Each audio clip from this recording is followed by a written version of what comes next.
আসসালামু আলাইকুম সবাইকে, কেমন আছেন সবাই? অনেক দিন পর আবার ব্লগে ওয়েলকাম জানাচ্ছি। আজকের ব্লগটা কিন্তু একটু স্পেশাল, সেটা হয়তো ভিডিওর শুরুতে আপনারা বুঝে গিয়েছেন। তো আজকে ছিল আমাদের অ্যানিভার্সারি, জুলাই 12 তারিখে। এতদিন পর ব্লগটা ছাড়ছি কারণ এই সময় হচ্ছে আমাদের খুবই একটা খারাপ সংবাদ পাই, যার জন্য আর ব্লগটা আমার ছাড়ার কথা মনেই ছিল না। যাই হোক, কিভাবে কি দিনটা কাটালাম আপনাদের সাথে শেয়ার করব। তো প্রথমেই দুজনকে ফুল গিফট করব। তো ও আমাকে বলছিল যে তুমি তো সারপ্রাইজই নষ্ট করে দাও। তো আমার কথা, আমিও তো ফুল কিনবো, দুজনের একসাথেই যেতে হবে। তো আমাকে এই ফুলটা গিফট করলো, এই তোড়াটা, আর আমি ওর জন্য নিলাম রজনীগন্ধা। আমার রজনীগন্ধা ফুল অনেক ভালো লাগে। প্রতি বছর অ্যানিভার্সারি আমরা হচ্ছে বাইরের দেশে ট্যুর দেই বা কোথাও ঘুরতে যাই, কিন্তু এবার ওর প্ল্যানটা একটু অন্যরকম ছিল যে আসো আমরা 100 মানুষকে তেহারি খাওয়াবো। তো রান্নাবান্না ঝামেলা ছিল দেখে আমরা তেহারি ঘর থেকে হচ্ছে নিয়ে নিয়েছি। তো উত্তরের সাইডে হচ্ছে যত সিকিউরিটি গার্ডরা থাকে বা হচ্ছে যারাই আছে, যারা সবসময় ভালো মন্দ খাবার পায় না, তাদের জন্য হচ্ছে এই ছোট্ট একটু আয়োজন ছিল।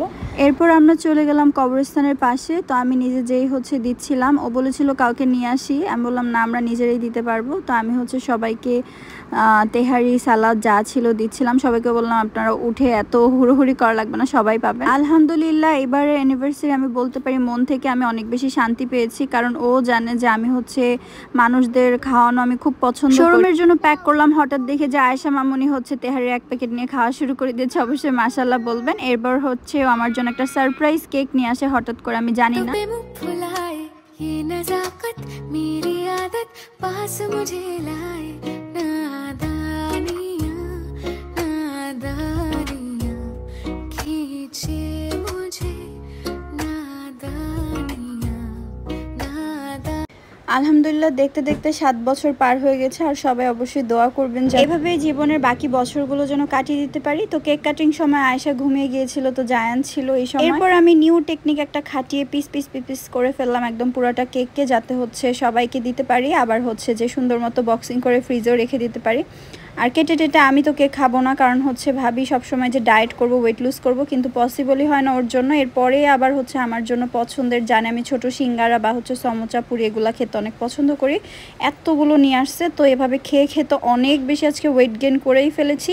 তার জন্য টেনশন নাই, আমি ফিওনা খাওয়া শুরু করে দিয়েছি, যেটা খেয়ে হচ্ছে আমার ওজন কমাতে আমাকে হেল্প করবে। অ্যান্ড শুধু তাই না, ফিওনা খেলে কিন্তু ফুল বডি হোয়াইটেনিংয়েও হেল্প করে। আমার লাস্ট কয়েকটা ভিডিওতে আপনারা দেখেছেন এই ফিওনা জুসটা খেতে। তো অনেকেই প্রশ্ন করতেন যে আপু তুমি কেন রেগুলার খাও? প্রথমত হচ্ছে শুধু যে এটা ওয়েট লুজের জন্য আমি সবসময় খাই তাই না, এটা খেলে ফুল বডি আমাকে যেমন একটা ফর্সা ভাব নিয়ে আসে, আবার নতুন চুল গজাতেও সাহায্য করে।